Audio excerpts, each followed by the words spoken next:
ok, förum bara Dalveg og hérna ég bara, Dalveg fín staðsetning og ég var með mjög mikla trú á honum sko. Já. Og hann opnaði í janúar 2003, þannig að í rauninni á 11 mánuðum opnuðu 3 staði sko. Opnuðu 3 staði 11 mánuði? Já, í rauninni sko.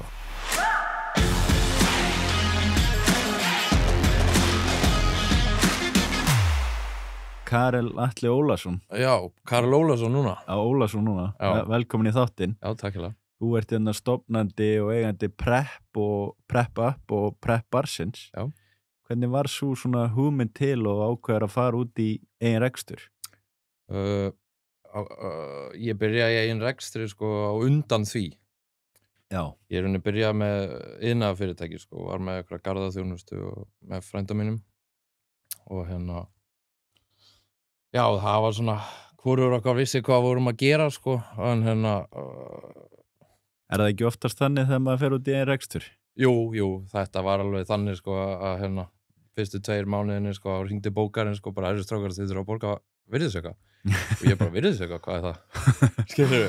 og bara verði ég að borga og hérna, og hún var bara já, þú verður að borga annars bara fer í fangilsi sko, eða þú veist það myndir sektum með eitthvað svoleiðis og hérna, og já, þetta bara við vorum alveg blöytir á baka eyrun sko. Já, en hvernig, hvað voru gamlir á þessum, eða hvað varstu gamall á þessum tíma? Þetta var 2016, þannig að ég hef verið 23. 23 ára? Já. Og þú hvað í þessari garðaþjónustu, eða það er svolítið bundið bara við sumarið eða var þetta allan á sér sving? Já, þetta byrjaði út frá því að hérna, hann náði að redda einhverju giggi að helluleggja strætóskílu sko, og mér fannst góð hugmynd að búið til fyrirtæki kringum þetta því að bara síðan ég var krakkið að langaði mig alltaf að vera svona minn eigin herra sko. Já. Og hérna já, og þannig að mér fannst eitthvað góð hugmynd sko að gera eitthvað meira en bara helluleggja sko, þannig að garðaþjónusta var eitthvað svona sem mér fannst fitta inn í mengið sko. Ok. Og hérna ég myndi nú ekki segja að gekk voru svo vel sko, en það var nóg að gera hjá okkur sko.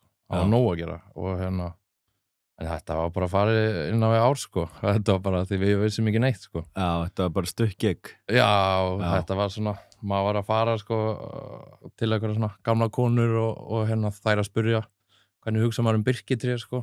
Og hérna, og ég horfði í kringum mig bara, hvað birkitré? Skilur, og ég vissi ekki neitt sko, maður var eitthvað bara, maður bara go with the flow sko. Við ætlum bara að demdi ykkur út í þetta. Já, og við heldur betur gerðum það sko, og hérna þetta var hellingslærdómur sko, alveg klárlega og hérna, en eftir þetta hélt hann áfram sko, ég svona í láka, það væri ekki alveg fyrir mig sko. Nei. Og hérna, hann fór í NTVF, nýju tölvu- og viðskiptaskólinn í Hlíðasmára. Já. Og þar fór ég í sem sagt, hérna, þar fór ég hérna, hvað heitir þetta? Sölu markans og rekstrarna. Já. Og hérna, og þar sko já, það svolítið fann ég mig sko, ég hef ekki verið skólatýpan áður sko, en mér fannst það voða spennandi sko, hérna allt sem tengdist þessu sko, og hérna og lokaverkefni í sem sagt sölumarkans og rekstrarnáminu var viðskiptaáætlun og það átti allir að para sig saman sko, og hérna já, það átti allir að para sig saman og ég einhvern veginn var eitthvað búin að vera að mingla við eitthvað annar lið sko, en einhvern veginn náði ekki, síðan voru allir búin að para sig saman og ég var einn eftir sko, og kennarinn var búin að segja sko, þið verðið eiginlega að vera 2-3 saman sko, því þetta er alveg mikil vinna sko. Já. Og hérna já, síðan ég bara fann ekki hugmynd sem ég langaði að vinna í sko, en síðan detti ég inn á í rauninni prep-up hugmyndina sem er í rauninni bara meal prep fyrir íþróttafólk og hérna, og ég ákvað bara að keyra á þetta einn og hérna, maður svo hvatvíð sko að ég var bara búin að stofna EHF áður en ég vissi sko, áður en viðskiptaáætlun var búin. Áður að spú með viðskiptaáætlun. Já, áður ég var búin að kynna hana og allt sko, þannig að já, en síðan svona hleypi ég eitthvað áfram með þetta og síðan svona áttaði ég mig á því sko að hérna, sko, ég kunni varla að sjóða pulsur sko. Já. Og hérna, og ég átti ekki eldur sko, þannig að ég gæti ekki gert það heima á mér. Það var bara ólulegt sko, þannig að þá einmitt hérna, þá var ég komin eitthvað ákveðið langt sko, þannig að ég var bara svona bara fuck it, skilur, og við bara keyra af stað. Já, bara ég fór að tala við eitthvað fólk í kringum mig sko, og var bara ég með þessu hugmyndina eitthvað kynnist þannig sem sagt Gumma sem að var með mér, stofnaði þetta með mér. Já. Og við þekktumst ekkert fyrir þetta, sko. Þú veist, ég var bara að banka á milli eldhúsa, sko, að leita einhverjum sem nefnt að vinna með mér, sko. Já, hvernig fannst hann bara á netinu eða? Nei, ég fann hann í gegnum, sko, sameilan, í rauninni, kall sem ég þekki, sko, er eitthvað tengdurinn í fjölskylduna hans og þetta var bara svona fyrir slísna að ég mistið út með hann, sko. Já, ok. Og hann eitthvað, herðu, ég þekki 2 kokka. Já. Og ég bara, ok, tengdu okkur. Þetta er sem sagt Gummi á Matakompani. Já, Gummi á Matakompani. Meistari. Já. Meistari. Og og hann kemur hann inn með þekkinguna hvernig að búa til matina meðan þú kannski svona meira með hugmyndina og keyra reksturinn á stað. Já, þó að maður var ennþá náttúrulega nokkuð blautur á baka eyrun, sko, og matafyrirtæki er svona, þú veist, alveg svona smá hefi biti að taka, sko, heilbrigðiseftirliti og vinnueftirliti og brunaeftirliti og öllu svona, maður var bara að fá heilablóðfall aðra hverja viku, sko, bara á að vera að skoða þetta. Já, en hvernig fóð með rekstra allir? Kláraði hann einhvern tímann? Já, ég kláraði hana og hún náttúrulega bara ég var hrikalega bjartsýnn og þetta var náttúrulega bara fyrsta áætlun sem ég hef gert, sko, og já, þetta var lærdómur, sko. Já. En maður var bjartsýnn á þessu tíma, sko. Hvað finnst þér svona eins og horfið kannski á sölu og markaðsnámi sem að þú fórst í þarna, hvað svona tekur úr því, eitthvað sem þú ert að nýta þér í rekstrinum í dag? Það var rauninni bara þetta var góð spurning, sko. Ég hef aldrei pælt í, sko. Maður fekk alveg smá grunn reynslu í Excel og það var alveg farið í markaðsendingar og hegðun sem sagt viðskiptavina, eða hvernig viðskiptavinir hegðu sér og var bara markaðsending og annað, sko. Já. Og það var nú alveg kannski eitthvað sem maður tók út úr en það er ekkert eitthvað svona endilega sem stendur upp úr frekar en nema kennarinn minn, sko, sem að hann var algjör meistari, sko, hann sagði ég gef engum 10. Þegar gerði ég einhverja markas eitthvað próf, sko, og ég fekk 10. Ég var svo ánægður, sko. Já, ég trúi því. Já. En svona hugmyndin á þessu tíma, þannig að fara að stað með prep-up. Já. En hvaðan kemur svo hugmynd? Er það því að þú var sjálfur búin að vera þá í liftingum eða í bodybuilding eða eitthvað svoleiðis? Já, ég var náttúrulega búin að hreyfa mig, sko, síðan 2012-13 svona og gerði rosa mikið fyrir þetta, sko, og þá var maður svona að reyna að vera stór og steltur og flottur, sko. Já. Og þó líta vel út. Já, þetta var meira svona reyna að vera alveg eins massaður maður gat, eins stór og mögulegt var. Já, þó að það endilega heillaði mann ekkert, sko, en svona, já, þetta er alveg búið að breytast núna, við þetta er klárlega búið að breytast núna, sko. Já. Og núna náttúrulega hreyfir maður sig bara til að vera heilbrigður hraustur, sko. Einmitt. Og þannig já, þetta, mér fannst bara ég sá eitthvað gat á markanum, sko, það var eiginlega bara aðalmálið, sko. Já. Og sem náttúrulega bara hvatvísinn alltaf við störfstundum, sko, þannig að maður bara keyrir áfram, sko. Bara farin á stað. Já, maður bara stundum fattar maður ekki að maður sé farin á stað, sko, maður komin eitthvað áfram, sko. Einmitt. Hvaða ár var þetta sem að stofna prep-up? Herru, prep-up stofnaði 2019 og já, byrjun 2019 þá tölum við og Gummi saman fyrst, hvort það sé mars, kringum mars eitthvað svoleiðis og við erum búin að lönsa fyrirtækinu í september og október, minnur ára október. Þá farið að stað. Já. Hvernig var eins og samstarfi hjá þér og Gumma? Hvernig var verkaskiptingin? Gummi var náttúrulega bara að gera það sem ég var alls ekki góður í, sko, og ekki að ég var eitthvað bestur í skrifstofudjóbunni, sko, en þá kallaði það meira á mig heldur en endilega að vera inn í eldhúsi. Já, vera inn í eldhúsi, sko, þó að maður heldur betur tók það á sig, sko. Já. Og á sínum tíma, sko, var ég settur í bann í eldhúsi, sko. Maður var alveg, maður var svo blautur á bak eyrun, sko, en já, það var bara gaman, sko. Já, og kannski bara fyrir best að þú værir ekkert inn í eldhúsi. Já, það var svolítið ákvörðun sem var tekin, sko. Það var bara að sinna ykkur öðru.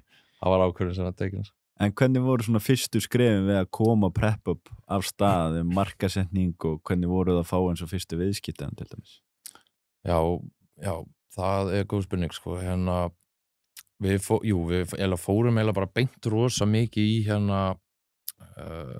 fórum rosa mikið beint bara í áhrifavalda markasetning, sko, en hún við byrjuðum eitthvað aðeins að fikra okkur áfram og byrjaði síðan bara að posta á Facebook og Instagram og eitthvað, síðan vatt svolítið áhrifavalda markasetningin upp á sig, sko, það var bara, við fengum bara flóðgátt bara áhrifavalda sem við vildum bara vera með, sko, og við svolítið bara keyrðum á það momentum, sko, og og það var svolítið bara svona eiginlega bara í rauninni, bara kjarnin í markasetningin hjá okkur, sko. Já, það var áhrifavaldanir. Já, það var eiginlega langmest, sko. Já, það þá svona sponsorship sem að þeir að bjóðum og þeir eru þá að fjalla vöruna í staðin eða þjónustunum sem þeir að bjóða upp á? Já, við gerðum bara einungis skiptidíla, sko, og í rauninni. Já. Og það sem við byggðum vöru fyrir einhver auglýsing á móti, sko. Já. Við svolítið lögðum upp með það, sko, að þegar við hittum fólk var að, þú veist, við vorum ekkert að neyða fólki að segja eitthvað sem það vildi ekki segja, skilur við, þú veist, við vildum bara að fólk sagði virkilega frá upplifun sinni, eða fílaði þetta, skilur við, og viljum við segja að þú fílar þetta, skilur við. Einmitt. Og en ekkert verið eitthvað að þvinga þetta áfram bara út af, þú veist, að því við ætlum að vera í samstarfi, skilur við. Já. Og við vildum að þetta væri náttúrulegra heldur en ekki, sko. Já, einmitt. Bara vera að vinna með aðalinn sem að virkilega voru að fíla vöruna þá. Já, ég held að flestir höfum fílað það, sko. Já. Að því Gummi alveg góður kokkur, sko, og alveg bara afbragðskokkur, sko. Já. Og það náttúrulega munur, sko, frá því að eins og þetta var áður, sko, að þú varst kannski að elda þér kjúklingabringur heima hjá þér og geima þér í 3 daga, það eru bara þurrar og ógíslegar. Já. Skilur við, en Gummi var með eitthvað tækni í að, þú veist, að það voru bara juicy í 5 dagar, skilur við. Já, einmitt. Það svona 4 og 5 dagar. Vissi nákvæmlega hvað hann var að gera. Já, hann vissi nákvæmlega hvað hann var að gera, sko. Já, en hvernig voru svona eins og fyrstu áskorunni hjá ykkur, en þess að við minnir, ef maður rétt, ég pantaði með nokkur sinnum mannin á prep-up að var ekki heimsending einu sinni í viku, einu sinni 2 í viku? Jú, það voru, hvort við byrjum, sko, maður var svolítið að æbóla á góru íslensku eldum rétt, sko, ekki að það var beitt samkennisaðili, sko, en maður var svona, þú veist, þeir voru bara stærstur markarum, maður var svolítið bara að skoða hvað hinn voru að gera, sko, þannig jú, við byrjum eitthvað þannig, sko, en síðan minnum við að hafi breyst nokkur hratt, sko, hvort það fór í 2 sendingar á viku og síðan í 3. Já. Og það var endaði allavega í 3 sendingum á viku, sko, því að við endum síðan með mánaðapakka, það sem við gast keypt, og þá vorum við alltaf að skutla á mánudum, miðvikudum og föstudum. Já.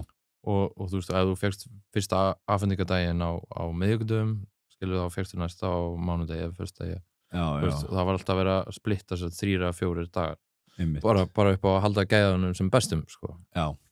Og þannig þetta var svona áskorunar með voru þetta var endan 2019, sko, þetta byrjaði alveg á smá krafti, sko, og alveg svona kom alveg smá pönns í þetta, sko, þannig að maður þurfti að vera svolítið á tánum og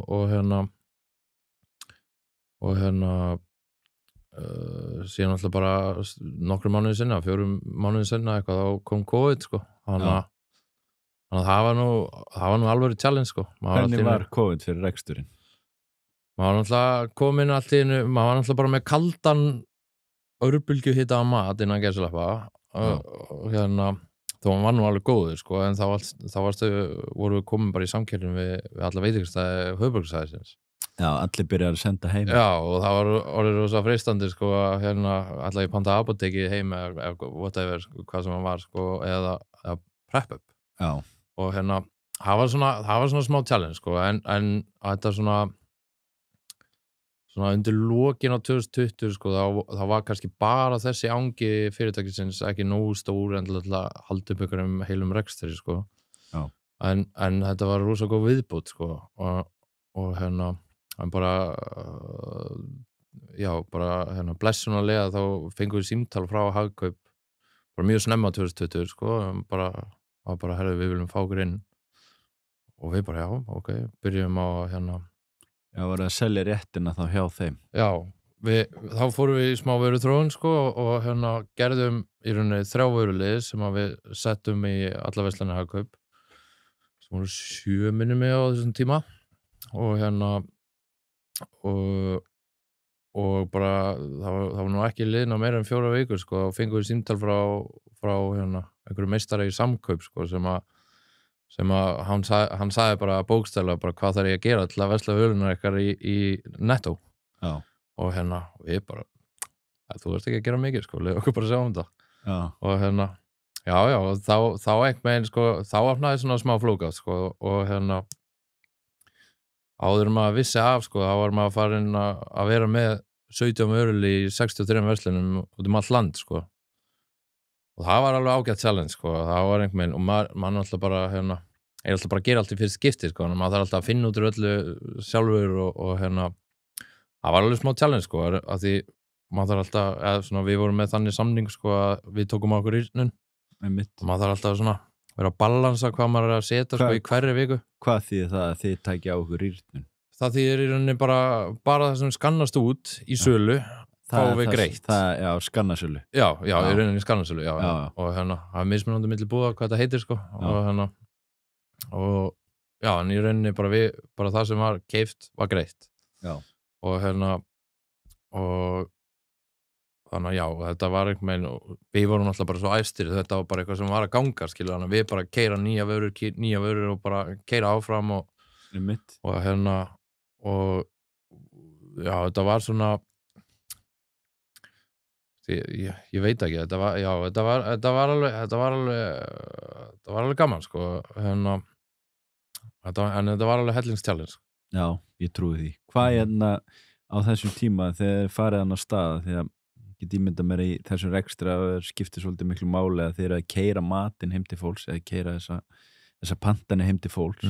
Voruð þið með einhverjum starfsmenn sem voru í fullri vinnu hjá ykkur? Já, við vorum með bílstjóra og við vorum ég er ekki alveg með tímalínun á hreinu sko, því ég man þegar COVID náttúrulega byrjaði sko, við vorum komið með starfsmenn í eldhúsið og hann var að sjá í rauninu bara að elda allar mat og þau elduðum allt frá grunni og síðan vorum við með auka pökkunastarfólk sem kom kvöldin og síðan alltaf bara þegar COVID kom og þegar það var svona fara að líta bara helviti illa út sko, þá náttúrulega bara sögðu við öllum upp sko, já, við vorum bara í eldhúsinu, við vorum bara græða pantanir, við vorum að elda matinn, vorum að pakka við vorum að senda, við vorum bara að sjá allt, við vorum bara eitthvað 3-4 bara að sjá þetta allt saman. Já. Og það var örugglega 1,5 mánuð sem við gerum þetta sko, þetta var náttúrulega bara geðveiki sko, maður var bara eitthvað farin út mjög snemma og komin heim mjög seint sko, og þetta var bara alla dagar. Já, manstu hvernig var tilfinningi við það þegar þið farið í lofti sko 2019 svolítið seint og COVID kemur einhvern tímann mars minnum að sé verið að skella öllu í lás 2020, þannig að þeir eru kannski bara búin að vera rekstri í nokkra mánuði. Já, og hver spurningin? Hvernig var svo tilfinning? Að fara allt í einu úr það, að fara að ætla að keyra alltaf fullt og svo bara allt í einu breytast alla forsendur eins og nefnir að þurfa að segja upp öllum starfsfólkinu? Það var alveg helvitist challenge sko, en maður er einhvern veginn svona ágætt kamelón sko, maður er góður að aðlagast aðstæðum mjög hratt sko. Þannig að þetta var einhvern veginn bara nýr veruleiki sem maður þurfti einhvern veginn maður þurfti bara að tækla hann. Hugsaðir ekkert bara að hætta? Nei. Bara heim í Excel-skjali? Nei. Það var ekkert, það er ekki valmöguleiki. Það bara að keyra á stað? Það er bara áfram. Já. Það var bara upp og áfram. Einmitt. Hvernig var eins og með business hana þegar þú talar að þið byrjaði og farið í verslanir Hagkaups og svo farið í Netto og eru byrjaði að koma með vörur bara út all land. Hversu stór hluti af reksturinn var það versus einstaklingar sem voru að panta til dæmis pakka á netinu? Sko fyrst var þetta svona rúmlega 50-50 sko, síðan svona plus mínus sko, síðan hækkaði þetta svolítið sko þegar leiða aðeins á COVID eða 2020 og ég er svona að grípi tölur sem að mig rámar í sko, með minnir að að búðareksturinn hafa alveg farið upp í 70-80% sko. Og búðareksturinn var svolítið það sem að hélt okkur bara gangandi yfir sem sagt COVID-tíman sko. Já, einmitt. En hvernig var svona öðruvísi? Þar eru þið bara að græja pantanir, þið græja það sem bara samhliða pöntunum fyrir einstaklinga. Já, í rauninni sko. Við vorum bara að samnýta sem sagt pökunarstarfsfólk og alltaf bara með sama kokkinn sko. Hann alltaf, þú veist, þetta var í rauninni bara sama hráefni, skilur, nema að það var bara aðeins færri í hérna búðaréttunum sko. Já. Og hérna, já, við vorum bara að samnýta þetta sko. Þau komu bara og hérna pökkuðu búðaréttunum og pökkuðu prep upp og annar fór í kassa og hitt fór í körfur og hitt fór í öðruvísi kassa og eitthvað svoleið sko. Og þannig að þetta var alveg komið ágætt sko system á þetta og er bara mjög flott system og hérna maður var einhvern veginn alltaf að hugsa leiðir til þess að gera þetta betur sko. Maður var einhvern veginn komin í að sko að versta eila sem að hérna við gerðum að mínum mati allavega sko. Versta sem að við gerðum var að fara í við plata okkur í að fara í sérhannaða vefsíðu. Sérhannaða vefsíðu? Já, og hérna, að því þá gátum við bara tvíka hana eins og við vildum, sko. Var það einhver forritari sem fekk ykkur til að gera það? Já, þetta var markastofa sem vorum með, sko. Þeir voru bara, já, þetta, hérna, þið þurfa að fara að gera verður að vera sérhanna. Já, og eitthvað, og við svona, já, ok, og þú veist, fengum eitthvað tilbúð, eitthvað, og við svona, þetta er kannski aðeins og dýrst, sko. En síðan vorum við bara, já, ok, hérna, þetta er bara fjárfesting. Og hérna við bara keyrum á þetta og hérna og svo sem kostnaðurinn stóðust alveg og allt það sko og maður kláraði sig gegnum það sko en síðan alltaf bara maður eins og ég hvati við sko þá maður fær sko 10 hugmyndir á dag sko minnstalagi og hérna og bara kosta breytingur kostaði 500.000 skilur og þú veist bara hugsunin að breyta einhverju það eiginlega bara nánast kostaði 500.000 skilur og hérna þannig að maður var alltaf eitthvað svona að hérna möndla sig í gegnum þetta og við vorum alltaf bara lítið fyrirtæki man ekki hvað við veltum ég man ekki alveg hvað við vorum komin í veltu sko á þessum tímapunkti sko en svona þú veist við vorum alltaf bara að vaksa og læra og þú veist gera verkferla og allt þetta sko þannig að maður var eitthvað með svona þú veist, eða bara allt sem kom inn fór bara aftur í reksturinn, sko. Já. Og hérna, hann var ekki endilega eitthvað brjála svigrúm, sko, til að vera með sér hann af vefsíðu, sko. En hérna, en já, við gerðum svona forrit þar sem að, þú veist, við fengum bara út sér hannar skýrslur yfir, þú veist, sem sagt frá prep up, sko, ef það var, þú veist, ef það var svona pantanir, sko, þá kom þessi hránarlisti, þú veist, bara prentaður út og sem að kokkurinn þurfti að elda og síðan var bara þessi aksturslisti sem bílstjórinn þurfti að gera og hérna og síðan pökkunarlisti fyrir pökkunarstarfsfólki og þetta var alveg svona helviti flott sko. Já, allt sjálfvirkt bara.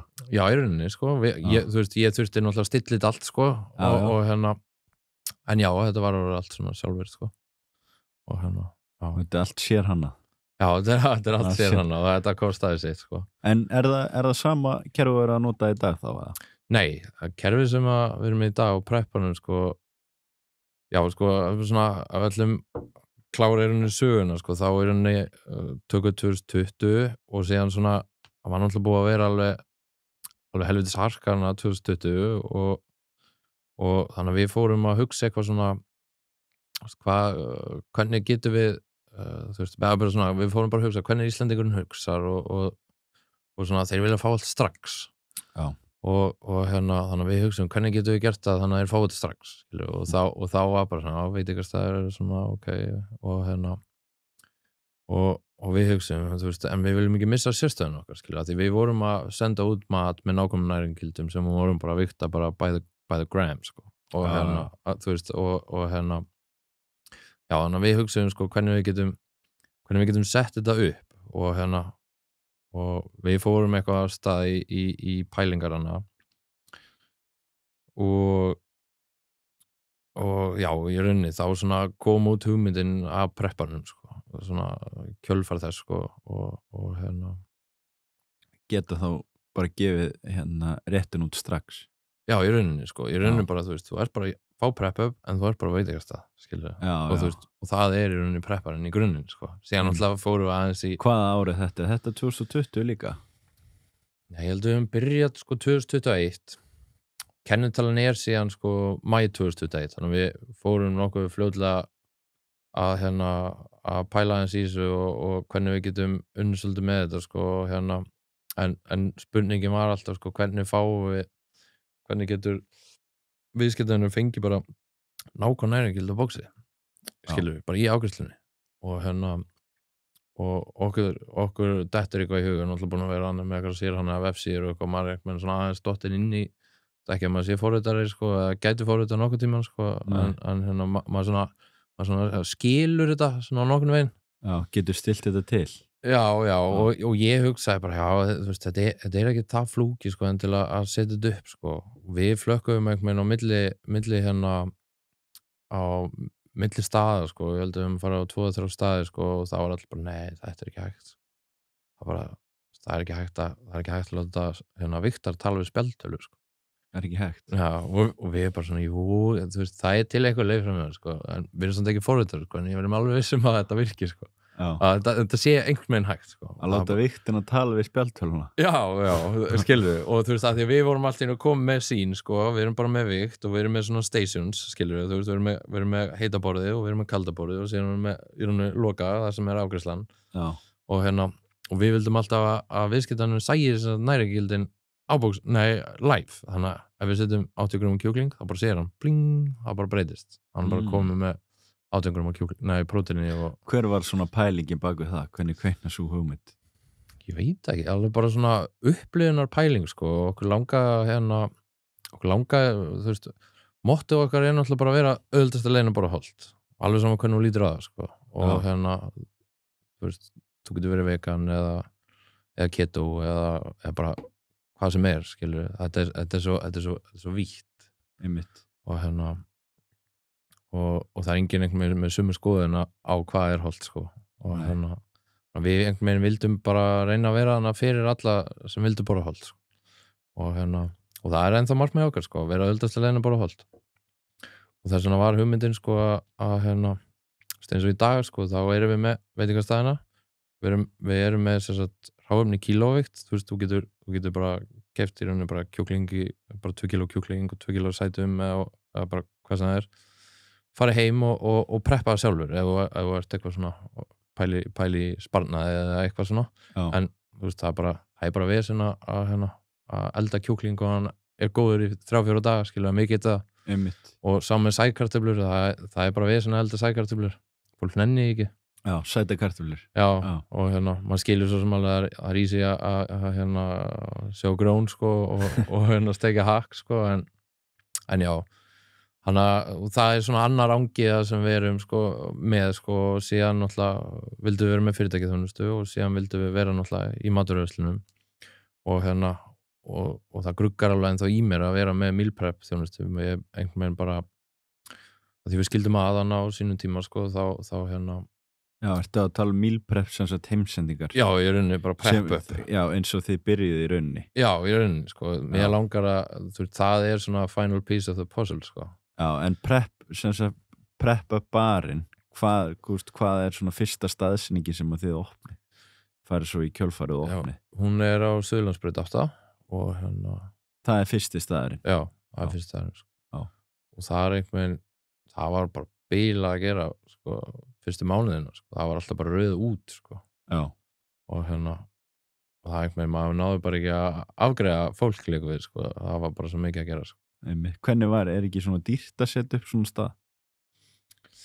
Jú, þetta kostaði smá, sko, en maður var smá klárana, sko, maður er nú ekkert alltaf klár, sko, en maður var smá klár, maður var smá klárana með þess að leigusalan, sko, þeir voru einhvern veginn að reyna að íta mann í eitthvað átt, sko, þar sem að þeir myndu, þú veist, græja allan staðinn fyrir mann og gera eitthvað svona og rukka í sem sagt þá mánaðarlega í staðinn með 6% vöxtum. En þeir voru ekki að segja þér að það var staðan, sko. Nei.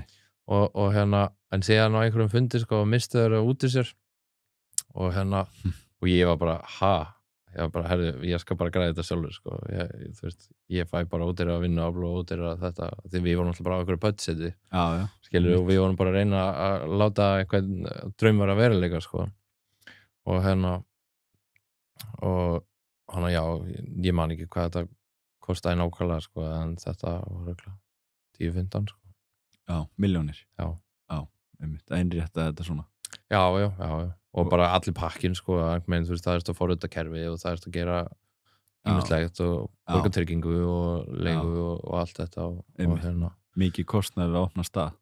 Já, en þetta svona blessunlega sko, við skoðum margar staðsendingar og maður var náttúrulega að fara af stað með eitthvað konsept sem að sko, og það sem ég leitaði af svona konsepti bara til þess að stytta mér skrefin, skilur bara ég vonum að væri eitthvað svona kerfi til staðar einhverstaðar út í heimi eða eitthvað sko, en það var ekki til neitt svona. Ertu þá að tala kerfi sem að spjaldtölvan tala við viktina? Já, í rauninni bara, þú veist, sem að segja nákvæmlega hvað í bóksinu. Já, í rauninni sko, þú veist, bara prepparinn konceptið eins og það skilur, þetta ekki til einhverstaðar í heiminum. Okay. Og þannig að maður var einhvern veginn alltaf að finna upp hjólið sko, og bara go with your gut sko, það var einhvern veginn bara þannig sko. En það var svolítið mikið kostnaður að láta gera og græja þetta kerfi? Já, það var alveg smá kostnaður við það sko, en í grunninn þetta mjög simpult kerfi sko, og ekkert flókið sko, þetta bara en já, svona ef ég fer aftur tilbaka sko, þá fór ég á 2-3 staði sko, og seinast staðurinn sem ég fór á, það var svona, já, ok, við hugsaðlega getum gert eitthvað og við vorum búin að taka eitthvað 2-3 fundið hana, síðan á seinastu fundinum og við heldum bara að við vorum að fara að skrifa undir og signa deal sko. Já. Og það var bara, nei, þetta bara ekki hægt, þetta bara Bjaldtilur og Viktor tala ekki saman sko. Það bara svoleiðis. Já, og síðan var ég meina að tala við skautur að einhverjum strák sem ég þekki sem svona, þú veist, hann ekki lærður forritari sko, en hann þú veist, hann bara svona sjálflærður bara. Já, bara sjálflærður sko, og flottu gaur sko, og hann var bara ég ekki gert það fyrir á 7 dögum eða eitthvað. Ég var bara ok, geggja. Á 7 dögum? Já, það var bara ekkert mál. Okay. Og já, þetta bara... Og stóðst það? Já, það var eitthvað svo leið, sko, en síðan náttúrulega tóku við ferli, sko, bug fixes og allt þetta, sko. Bæta þessu allir við. Já, og það var alveg smá langt ferli, sko, lengra en maður bjóst við, sko, og tóku nefnilega þegar við opnum, sko, við opnum í febrúar 2022 og þá tókum við sko viku áður þar sem að við vorum bara að bjóða vinum á vandamönnum, það var bara alltaf 50% afslætti og þú veist, við vorum bara bæði að þjálfa upp starfsfólkið til að læra á kerfið og bara svo við getum verið að sjá bögga og hluti sem var að gerast og það var alveg sko örugglega 2 mánuðir eftir það vorum við ennþá að laga böggar sko. Já. Og sem voru bara að koma upp sko, örugglega 2-3 mánuðir sko. Já, það alltaf svoleiðis að þetta gera eitthvað nýtt og sérstaklega með kerfið sko. Já. Hvernig talar fyrstu mánuðina var bara brjálað að gera þarna? Já, það var alveg vitlaust sko. Já, og hvernig var að ná að sinna því öllu? Og voruð þið þá ennþá að keyra pantanir líka samhliða eða lokuðu því alveg? Sko við ákváðum að loka í alveg 1-2 mánuðum eftir að við opnum þessar prepparinn sko, og það var náttúrulega bara við pældum bara í því sko að við myndum frekar bara að styrkja þetta brand og ætlum bara að koma þessu stað en síðan náttúrulega einhvern veginn bara var ákveðið að við yrðum ekki lengur í vinnslunni sem við vorum í sko og þannig að við þurftum einhvern veginn bara svona pivota með það sko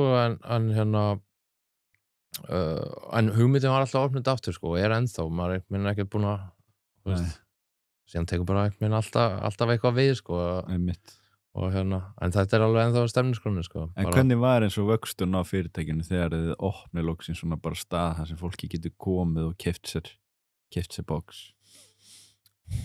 Hann var alveg flottur sko, ég held við höfum sko að minnstakosti 2-falda veltun okkar sko bara fyrsta árið og þetta var enda svolítið geðviki sko og aftur inn á kvatirina mína sko þá opnum við fyrsta staðinn í febrúar 2022 og síðan þekktu við eitthvað aðeins til hann inn í Orkunni sko og það var eitthvað að spenna sko að fá eitthvað holt sko og þannig að við bara let's go og og við opnum annan staðinn á Vesturlandsvegi júlí 22 og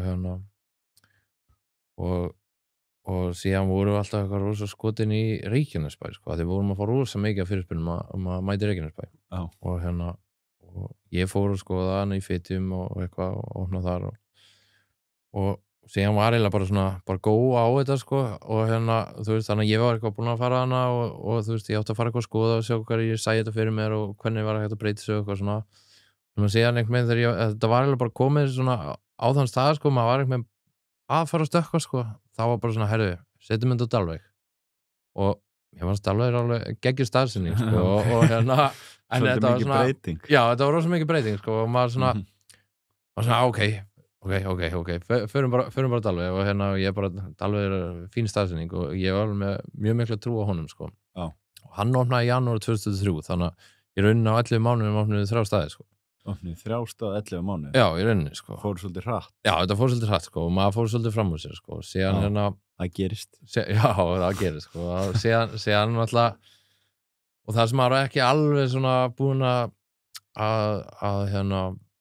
gera ráð fyrir, að þú veist, maður var alveg búin að hugsa en maður var einhvern veginn svona, maður er í einhverju momentumi sko og maður svona, þú veist, kýlum á þetta og þá gerist það, þú veist, við vorum bara því alveg hræðilega lítið inn á Dalvík sko og maður var einhvern veginn því vorum búin að opna 3 staði á 11 mánuðum sko, var maður ekki alveg, þú veist, maður átti ekki að eitthvað stóra pingju sko.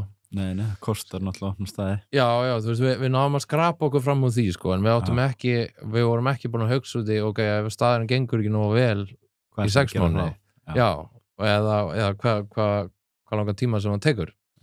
Og eftir 6 mánuði við vorum búin að fara í alls konar aðgerðir og hitt og þetta og þá vorum við svona bara herði ok, þú veist, við erum með 6 mánuði uppsögnarfrest á staðnum og og veist, ég held við þurfum bara að loka sko. Og bara eins erfitt og var sko bara upp á bara ímynd fyrirtækisins og allt svona sko, þá var þetta bara einu stöðunni sko, það var annarkvæmt þetta bara á hausinn sko.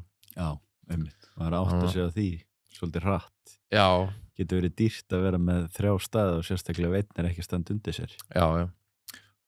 Vesturlandsvegurinn á þessum tíma sko, hann var einhvern veginn svona, hann var alltaf, þú veist, hann var alltaf að dansa svona, þú veist, hann var alltaf réttu megin við nulli sko, en stundum var hann alveg voða nálægt nullinu sko. Já. Á þessum tíma sko, og þannig að nú staðanunni í dag sko, en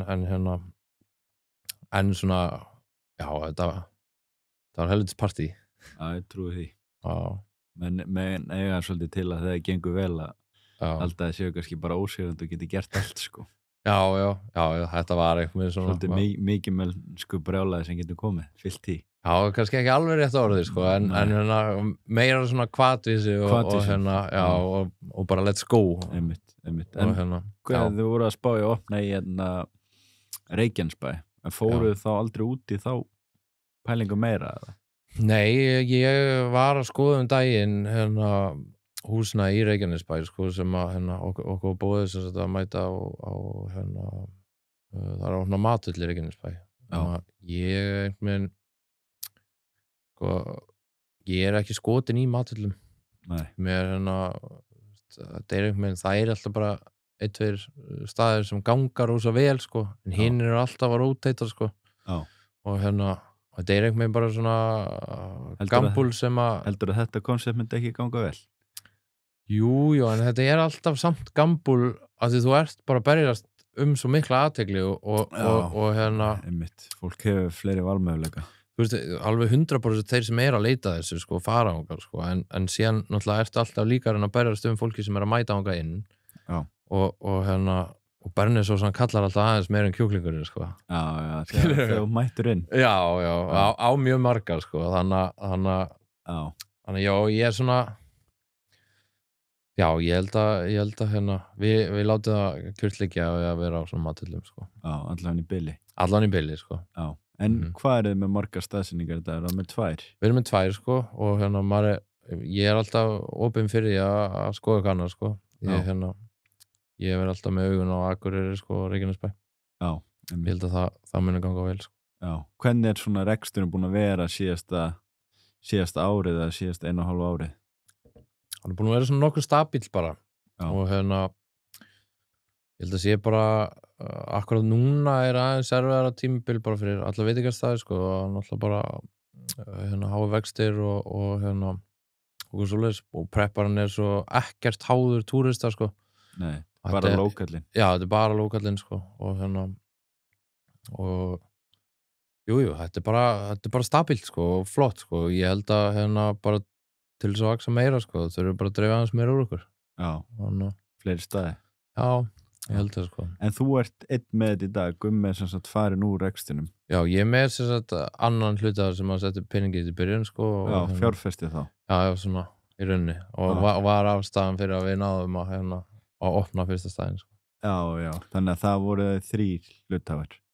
Já, þá, já. Já, og eru 2 eftir núna. Já, Gummi fór út 2023 og þetta var bara svona sameiginleg ákvörðun okkar á milli sko,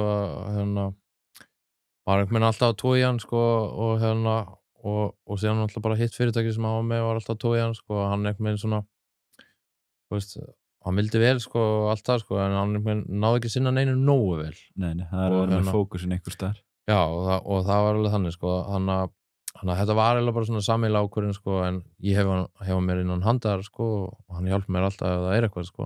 Já. Og já.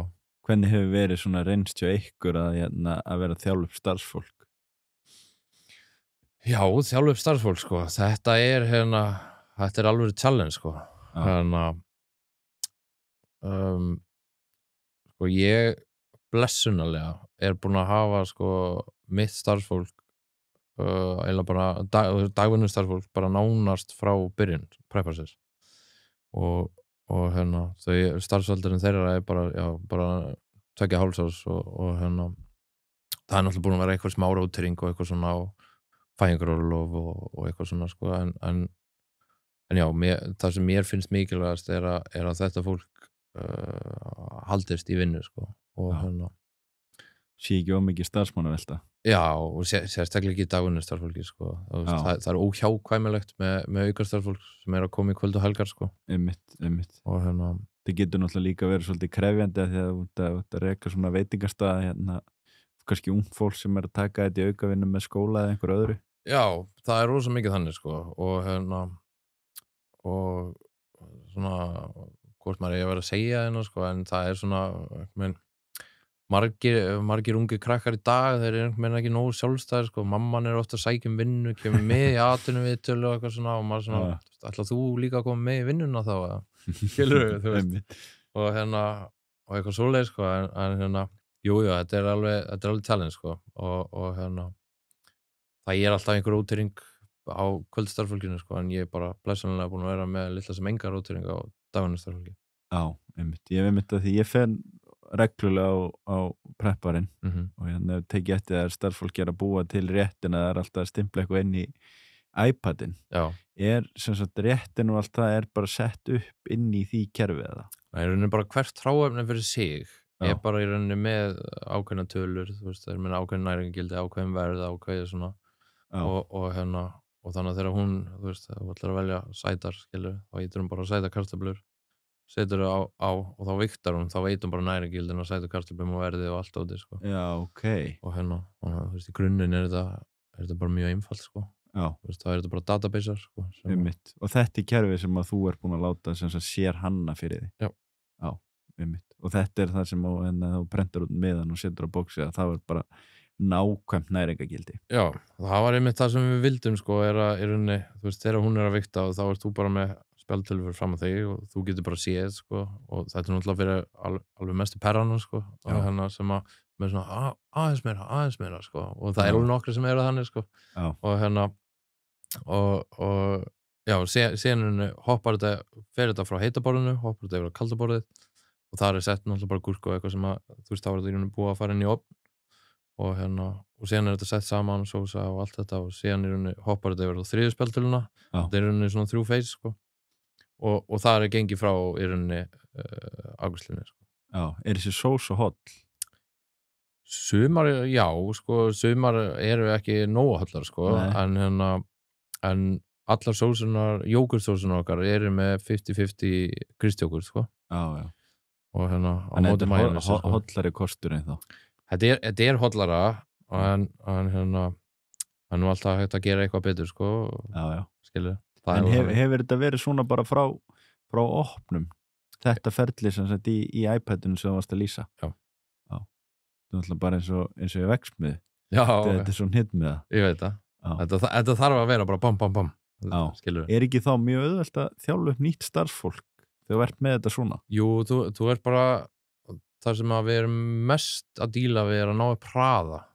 Skilur, af því þú ert kannski með spjaldtöluna fyrir hama og síðan ertu með flokka og ert með prótein, kolvetni, skilur, og síðan bara annað til dæmis, þú veist, í fyrstu spjaldtölunni og þar er svona, þú veist, eins og stelpurnar sem er á daginn, þær vita bara hvað Argentínukjólin er, skilur, þær vita bara bum, skilur, byrja bara að vikta, en síðan svona nýtt fólk, það er svona, og þú veist, og ef ég fer að afgreiða, sko, þá, ég er náttúrulega versti starfsmaðurinn í fyrirtækinu, sko, skilur, þær eru geggjaðar, sko, en ég er alveg hræðileg, sko. En hvernig verður svona eins og þróun núna? Þetta er ekki eini veitingastæður sem átt í dag. Nei. Útkomið hérna nýjan. Já, Lamb Street Food. Lamb Street Food. Já. Hvar er það til húsa? Á Grandagari 7. Grandagari 7. Hvenær hérna tekur þú við því? Við tökum við í september 2024. September 2024? Já, bara í fyrra? Já, bara í fyrra. Hvers vegna sástu það sem tækifæri? Já, það er eitthvað spurning, sko, hérna, ég var nú ekkert eitthvað endilega að leita einhverju öðru til að kaupa, sko, þetta einhvern veginn bara svona datt upp á borð, sko, en hérna, síðan alltaf fór ég að skoða þetta, sko, maður er alltaf með hausin út allt einhvern veginn, sko, síðan fór ég að skoða þetta og hérna, ég sá bara flottu vörumerki, mjög flottu vörumerki, geggjaður matur, sko, og hérna, og þú veist, hérna, ég sá einhvern veginn svona, ég sá að þetta gat unnið svolítið saman, sko, þú veist, ég sá sóknartækifæri hjá Lamb sem ég gat keyrt á án þess að yrði eitthvað bilað kostnaðar, skilur, eins og bara með vöruverslanir, skilur, ég er nú þegar með dreifilegir, nú þegar með pökunarstarfsfólki, nú þegar með allan hann pakka og hérna, já, og ég held bara að þetta, já, ég rauninni bara svona hagræðingar atriði, sko, það er stórt og flott vinnslueldurs í Lamb og hérna, það er svona nokkuð stórt og ég hugsaði, sko, að hérna, að því þegar ég og Gummi skildum að, sko, þá hérna náttúrulega voru bara byrgjar að framlega vörunum okkar eftir uppskriftum. Já. Og hérna, og ef maður var ekki bara on point að tekka alltaf á gæðanum, sko, þá fóru þau stundum bara svona hægt og rólega niður. Já, og hérna og þannig að hugmyndinni þarna var náttúrulega ég gat verið kannski að samnýta mann í eldhúsinu sem að allt gert var grunni á Lamb, sko, og hérna það sem að hann væri bara í rauninni að hún að vinna sem sagt, að gera hráefni fyrir Lamb og fyrir prepparinn, sko. Já. Og hérna já, í rauninni bara svona, maður gæti verið að samnýta hlutir, sko, og kostnaði, sko. Já, hvernig dettur þetta tækifæri svona inn á borðið því? Já, það ég fór á eitthvað fyrirtækjasölu, sko, bara gamni mínu, sko, og ekkert endilega, þú veist, ég var svona að hugsa, maður einhvern veginn búin að vera að sjá út allt, sko, að fólk að selja fyrirtæki og eitthvað svona, og Facebook og eitthvað svona. Já. Og ég hugsaði, já, þú veist, það var nú gaman allan að fá eitthvað tilboð í þetta, sko, ef maður, þú veist, eins og í prepparinn, sko. Já. Ég lappi inn á, þú veist, og ég var búin að hugsa þetta í marga mánuði, sko, ég var svona, já, þú veist, ég var ekkert stressaður að selja eða það var ekkert eitthvað sem að mér langaði, eða skilu, ég var bara svona, mér langaði bara að heyra að það var einhver skotin í þessu, sko, og ég lappi inn á einhverjum fyrirtækisölu og var búin að bóka mig á fund með einhverjum meistarana og og eitthvað svona að byrja að tala um þetta og hann eitthvað, veitu, Lamb Street Food, veistu hvað er það? Ég eitthvað, nei. Hann eitthvað, gerði mig greiða, brunaði núna, hann á Grandagarð, fara að skoða þetta, komdu síðan aftur. Og ég var bara svona, ok. ég gera og og ég fór bara og þetta ekki með snerist út úr því sko að hún var alveg saman hvað ég hafði að segja sko hann vildi bara selja mér eitthvað sko þetta algjörmeistari og já, þetta ekki með bara svona honum tókst það allana honum tókst það, heldur betur og já, þetta mjög flottur staður sko, hann var mikið potential og ég fekk bréf daginn sko frá framkvæmdastjóra TripAdvisor, bara bréfpost svona með, þú veist, undirskrift og stimpil og einhverja gjafir og eitthvað, þar sem hann stóð að þeir voru að þakka okkur fyrir, við vorum í topp 10% allar veitingarstaði í heiminum á TripAdvisor og Lamb Street Food sem og það var bara þegar ég var nýbúin að taka við hann sko, með að það alveg heiður sko, þó ég átti ekkert heiðurinn skili sko, en mér varst að gegga. Hvernig öðruvísi svona veitingastæður þetta eða þú berði þetta saman við eins og prepparinn?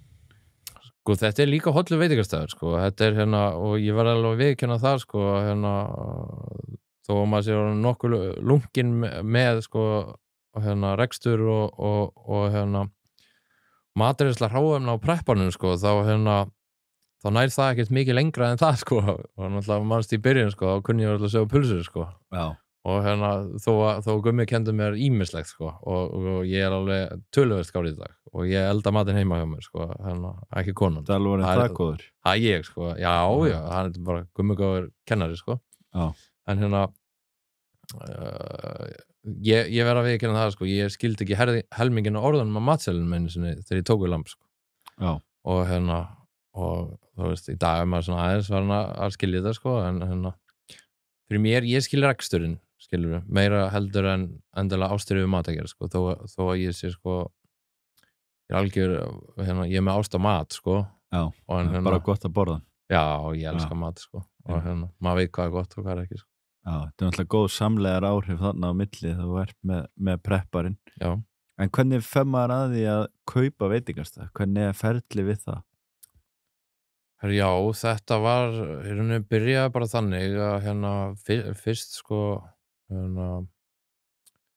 fyrst vildi ég náttúrulega bara fá alla fjárhagsupplýsingar og sjá allt aftur í tíman og bara hvernig reksturinn stæði og svona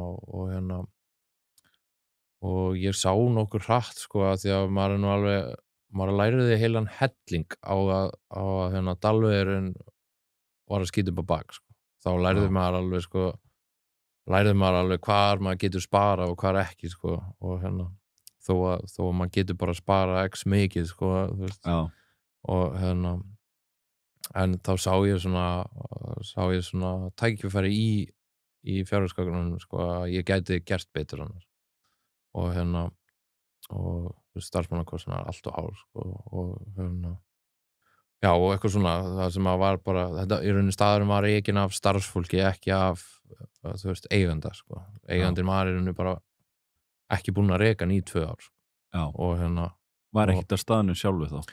Nei og starfsmenn eiga alveg til að gera bara það sem þeim finnst þægilega sko skilur við þú veist þannig að þetta verður bara kósí sko já og bara það sem komast upp með og síðan bara komast upp með áfram og þá var það bara geggjað sko og síðan verður það bara normið skilur og þannig ég sá alveg maga tristaðins upp í þessu og það er ekki heilbrigt fyrir neitt fyrirtæki sko að vera með 60% launakostnað sko. Nei, það er svolítið hátt. Já, nema og sérst í einhver ákveðni grein sem að er bara starfsmenn sko þú veist og ekkert annað hann já, ég var alveg viss það, ég myndi allan að ná þessu eitthvað niður sko og mér er nú búin að takast það alveg töluvert sko og það er unni bara með tvík á hvenær, þú veist, ég tók út einhverja vaktir og síðan bara tvík á hvenær fólk var að koma og hvenær var að fara og eitthvað svona og ég er svona á milli 40-45 núna. Búin að ná svona vel niður, 15-20% niður. Já. Og það var bara eins og ég held sko, ég myndi ná því sko, en já, þetta er bara challenge eins og allt annað sko og og staðar á margt inni sko, ég er alveg viss það. Já, við trúa á þessu. Já, og þetta húsnæði sem ég var sko í Reykjanesbæ daginn sko, þá dreymdi mig sko að ég gæti opnað sko prepparinn öðrum megin og lamb hinum megin, svona mini-matell sem að ég ætti bara sko. Já, skilur, innan gæsalappa og það var gaman sko en mér vantar ennþá húsnæði til þess að geta láta að vera leika. Já, en eins og nefndir á hann með TripAdvisor reviewin, að þannig kannski svolítið svona annar markkópur, þannig ertu komin inn í túristan. Já, þetta ég kom staði í vetur sko að þetta rosalega túrista heavy bransi, eða svona ekki heavy heldur treysti mikið á túristan. Já, hann treysti rosa mikið á túristan sko, og hann alveg með eitthvað íslensku beis sko af viðskiptavinum sko, hann þyrfti að vera stærri bara til að í rauninni keyra í gegnum veturinn sko. Og stóð í allan vetur hann búin að vera að tapa pening sko, og ég sé búin að ná árangri í lækkun á starfsmannakostnaði og svona. En þú veist, ég svona, maður náttúrulega bara að sigla svolítið blind sko, þannig að maður svona bara að læra núna, skilur, en þú veist, ég veit hvað ég þarf að gera fyrir næsta vetur. Og en maður svolítið að fara að sigla blind inn í sumari líka sko, og þá veit ég að vera meira að gera sko, og markmiðið mitt núna svolítið bara það einhvern veginn þegar ég tók við þessu sko, þá einhvern veginn svona þú veist, það allt gert fyrir grunni og þá sko, þegar ég tek við þessu þá var allt starfsfólkið náttúrulega með og ég hugsaði, þú veist, ég ætla ekki að breyta henni strax, ég hugsaði ég ætla ekki að vera leiðilegurinn sem kemur inn í eitthvað fyrirtæki og byrja bara eins og eitthvað tornado sko. Og þannig ég hugsaði bara ok, ég tek alltaf starfsmannafund bara einn og ég bara spyr alltaf, þú veist, bara hvað verið að hrósa yfir og hvað verið að kvarta yfir og hvað finnst þér að mætti breyta hérna og hvað finnst þér að vera gott og vera slæmt og allt þetta, og fekk bara fullt af feedbacki og svona og það sem svona enginn sá eiginlega, og ég sá nokkur snemma sko, var bara, þú veist, það var þess að einn starfsmaður, elsti starfsmaðurinn í fyrirtækinu var búinn að vinna í 4 mánuði áður en ég tók við. Og allir hinir voru, þú veist, 3, 2 eða 1 mánuð sko, eða 0 mánuð sko, bara eiginlega byrjaði á saman tíma og ég sko. Þannig að ég tók í rauninni við þessu sko, ekki með mikið reynslu mikið starfsfólk, þannig að þetta var alveg svolítið chaos sko, þú veist, allir bara að finna út einhverju og það allt gert fyrir grunni í eldhúsinu og einn starfsmaður sem kunnaði það og hann var á 2-3 vöttum. Hvernig það? Hvernig gengur það upp? Það var bara, ég bara skil ekki hvernig það gekk upp að þessu sko, og ég náttúrulega, ég sá þetta strax og ég var bara, herrið, þetta bara gengur ekki sko. Og mér tókst einhvern veginn að grafa upp sko starfsmann sem var rekinn sko, og það strákur sem ennþá hjá okkur sko, fýtt strákur og já, en hann kunni á eldhúsi sko, þannig ég var bara fyrsta í rauninni sem ég gerði var að ná að tróða honum hann á hinavaktina sko, svo þetta var bara fólk að keyra bara á hrikalegum yfirvinnutímum og eitthvað svona veist, og peningurinn sé góður, þá þarf maður líka að hugsa að fólk fái líf fyrir utan vinnuna sko. Já, ef það geti gert þetta í lengri tíma. Já, klárlega sko, og já, þetta svona þetta var held ég erfiðasta við að taka við þessum stað sko, var einhvern veginn fá starfsfólki til að vinna með mér sko, að því að þú veist, eins og þeir sem voru búin að vinna annað lengur en þú veist, frá því ég kom hlutir voru gerðið eitthvað ákveðnir og þú veist, síðan ég að koma og eitthvað svona farin að fikta í eitthvað, þú veist, ég reyndi að fara rosa varlega á stað með þetta og ég reyndi að fá alla með mér í lið bara, þú veist, ég bara, þú veist bara með hugmyndir, skilu, og ég sagði bara við þurfum bara að finna út í hlutunum hérna, skilu, og þú veist, þetta vandamálin bara með hugmyndir, skilu, bara, og það allir bara, nei, við erum ekki með hugmyndir og ég var alltaf að reyna svona fá þau til að hjálpa mér að vinna með mér í þessu, skilur og það einhvern veginn bara tókst ekki, sko, og ég reyndi alveg í 3,5 mánuði, sko. Það var einhvern veginn bara svona kergja á milli, sko, og ég eiginlega bara þurfti að skipta út öllu starfsfólki, sko. Bara allt nýtt. Já, nema þessi sem að ég réð hana aftur, sem að hann ennþá, síðan einn annar strákur reyndar, sko, en hann svona auka leikari, sko, skilur, og En nýttur einhver þekkingun á þannig eins og með preppan eða búin að búa til eitt eigi kerfi sem að iPadin sem að tala í viktin og allt það. Ertu eitthvað að byrja að innlega svoleiðis á þennan veitingastað? Sko, það í rauninni þarf ekki beint kerfi eins og það, sko. Nei, en uppskrifti kannski og... Já, og eitt af því sem að ég var líka að díla við, sko, þegar ég tók í staðnum var einhvern veginn að, hérna, þú veist, það er allt gert frá grunni og við erum meira að tala um brauðið og allt saman, þú veist, brauðið var bara hnoðað og síðan var að hent, skilur, þetta eru svona vefjur, skilur, og síðan var að setja í einhverja vél sem að, þú veist, pressara og þú veist, og steikist á pönnu og það er bara orðið vefjar, skilur. Já. Og hérna, rosalega sko, og hérna, og, já, þannig að, þú veist, það var farið lengstu leiðir að öllu, skilur, þú veist, staðurinn geggjar, en ég hugsaði, ok, getum við stytt leiðanar án þess að missa gæðin, skilur. Já. Og hérna það er væntanlega svolítið krefjandi.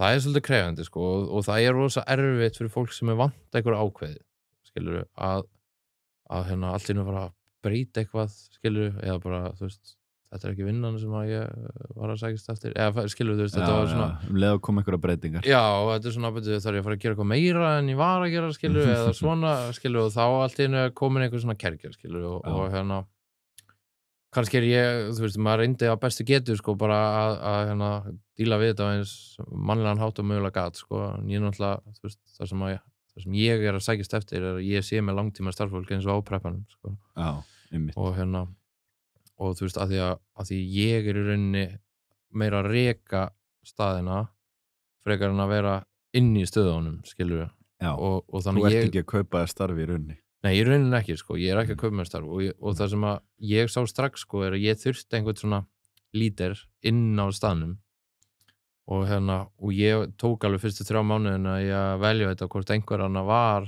þú veist, þessi típar, sko, en ég sá það mjög snemma að það var ekkert þannig, sko, og margir hana er fólk sem að, þú veist, ég er ekki að tala niður til fólks og bara frábært fólk, sko, það var bara ekki fólk sem að ég hefði ráðið sjálfur, sko. Já. Og hérna, já, þetta var gaman og öðruvísi og þetta kendi mér alveg mikið, sko, og hérna, að þurfa að díla þetta, sko. Já, ég trúi því. Hvað er svona, myndur segja séu annað heldur en, sko, starfsmannamálin núna svona stæðsta áskon í reksturinn þá hjá prepparnum og Lamb Street Food? Sko, mér finnst alltaf númer 1 bara alveg sama hvað sko, er alltaf auka tekjur, sko. Já, hvernig er þetta að auka veltuna? Já, ég reynir bara hvernig er hægt að stækka hérna batterið, skilur.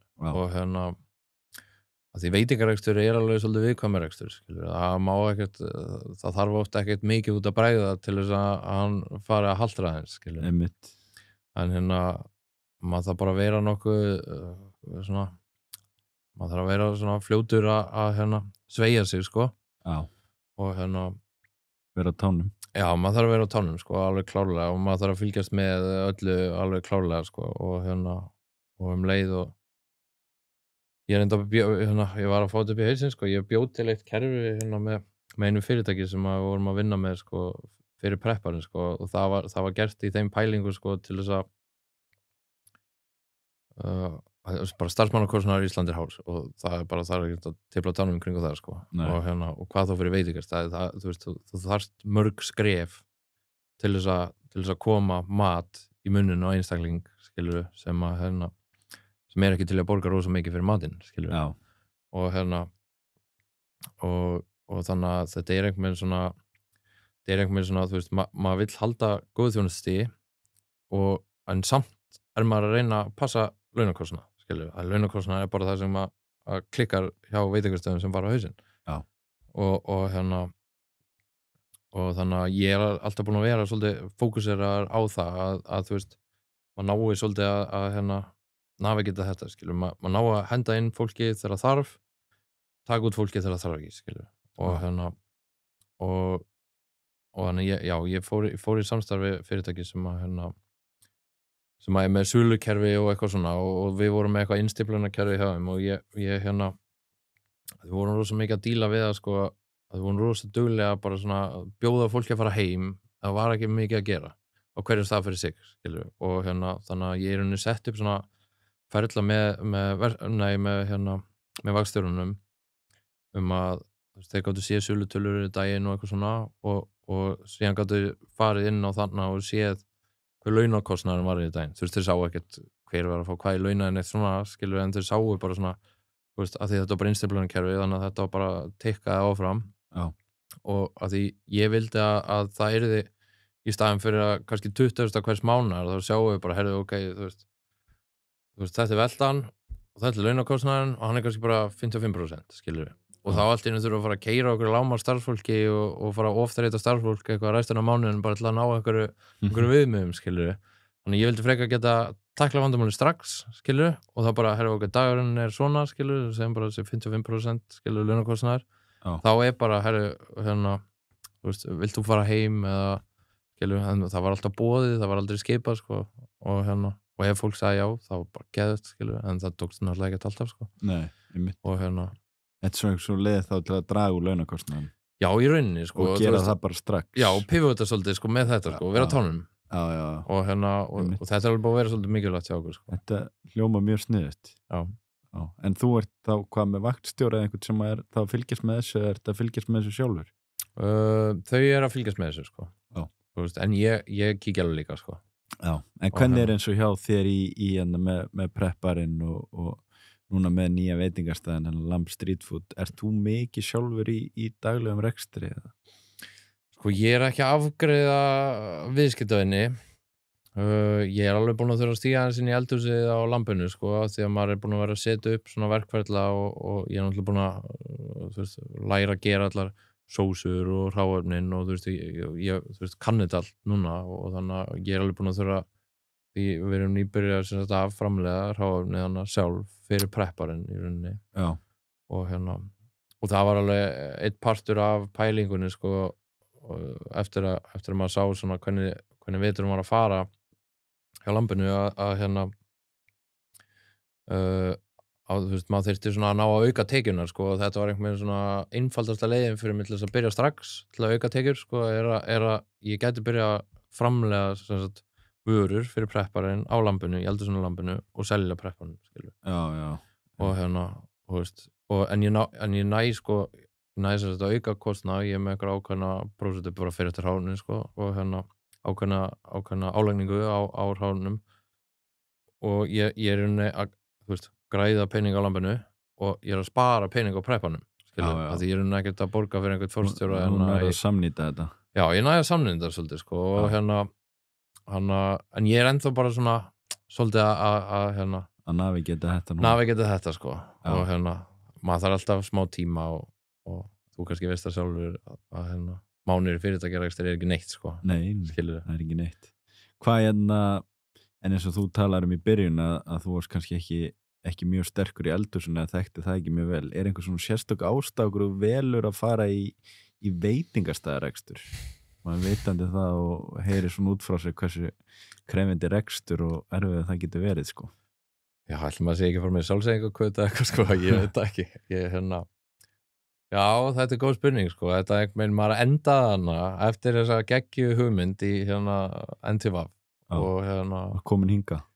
Já, og þú veist, sko, þegar Gummi fer út, þá var hugmyndin, sko, eigum við bara að selja þetta báðir. Og ég var svona, já, ok, við gerum það bara. En síðan var ég svona, nei, ég er bara ekki nógu ánægður með þetta. Ég vil skilja þetta eftir mig á betri stað, skilur. Já.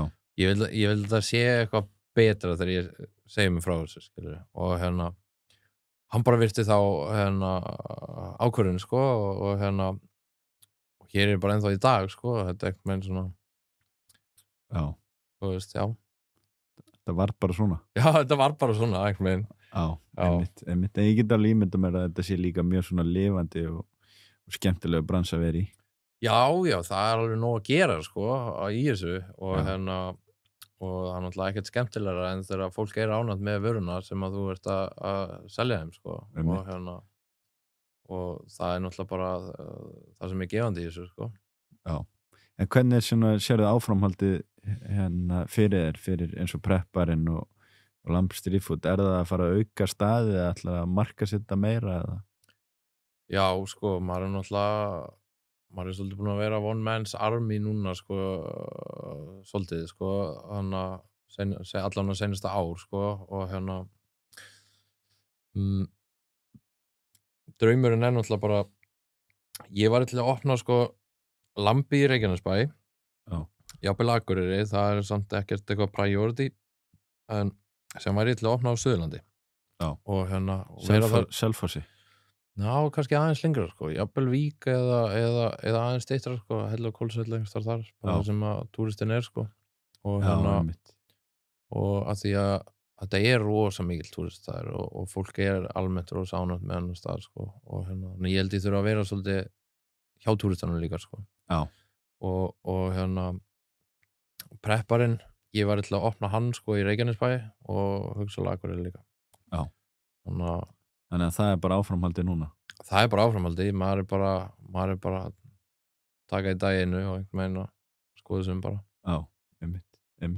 Hvað myndirðu segja að hafi verið svona stæðsti lærdóminn í þessu sem að þú búin að fara í gennum byrjar þarna með prep-up, opna svo prepparinn og núna komin í lampið lamp street food og ég lærði alltaf að elda, það alveg klart mál og ég hef alveg mjög gaman að því sko og ég nú ekki meistari kokkur sko en já, síðan náttúrulega maður búin að læra rosa mikið sko, maður lærir eiginlega mest þegar það erfitt sko og ég læri rosa mikið á preppanum 2023 sko og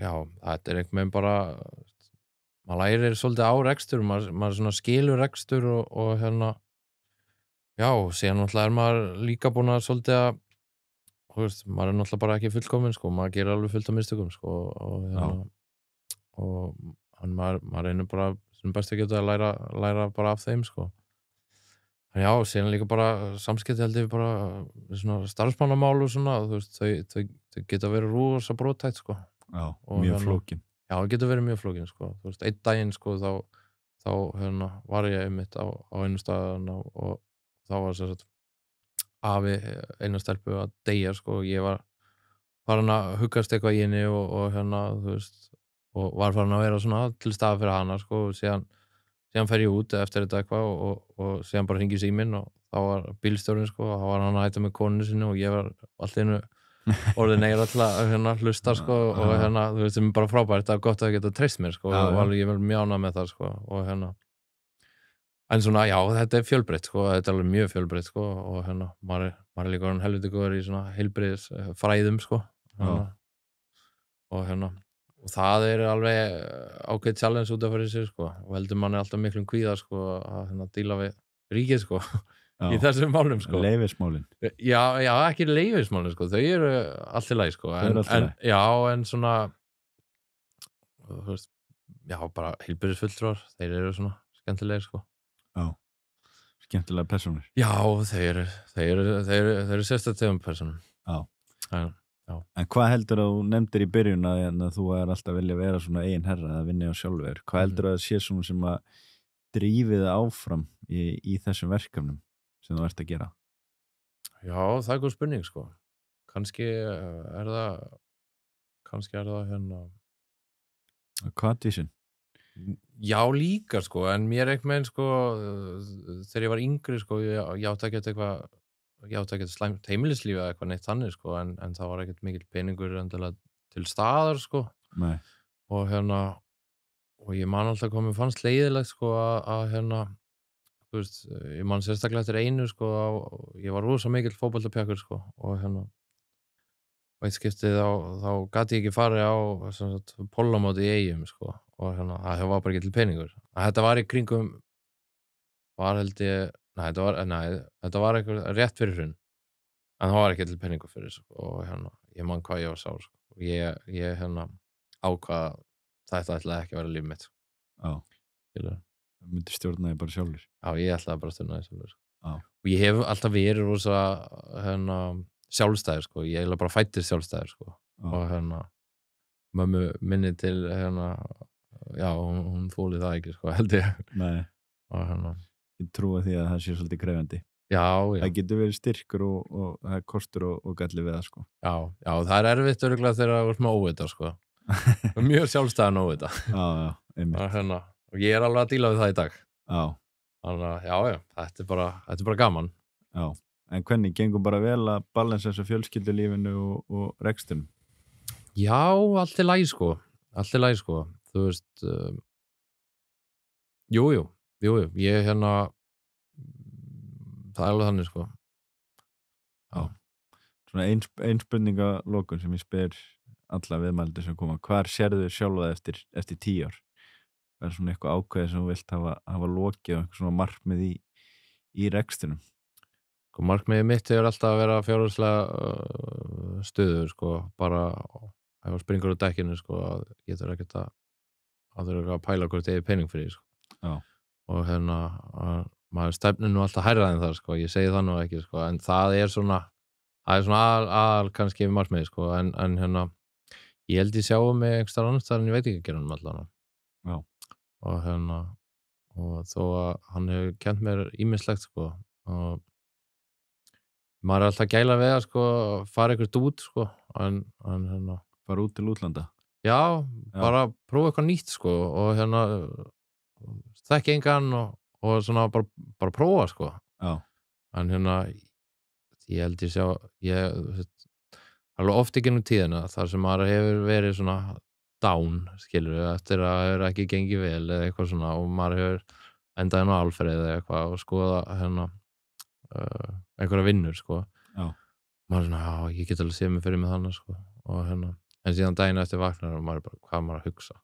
ég gæti aldrei fara eitthvað að vinna fyrir einhvern og vera bara og þú veist, með eitthvað, þú veist, ekki að maður sé ekki team player, sko, en þú veist, ég held ég myndi bara brenna hratt út. Stjórna ferðinni sjálfur? Já, ég vil bara hafa stjórn á lífinu mínu, skilur, og já, mér langar bara að geta gert það sem ég langar að gera hverju sinni, skilur, og ná langt í því sem ég að gera, sko. Já, þannig eftir 10 ára það getur mögulega verið komið fleiri staði eða verið farin eitthvað erlendis? Já, eða bara verið komin í eitthvað annað, sko, bara jafnvel, sko. Bara eitthvað allt annað? Já, það er alltaf allar hurðir opnar hjá mér, sko. Já, einmitt. Bara hvert það tekur þig? Já. Hvað er þín? Einmitt, já. Glæsilegt, það eru bara góð lokaorð, bara takk fyrir að gefa þig tíma og koma í spjallið til mín. Takk fyrir að fá mig. Glæsilegt. Takk fyrir að hlusta á þennan þátt af Íslenska draumnum. Sjáðu til þess að þú missir ekki af næstu þáttum og farið inn á íslenskidraumurinn.is og skráðu á póstlistan hjá okkur. Við sendum þau tilkynningu leið og næsti þáttur fer í loft.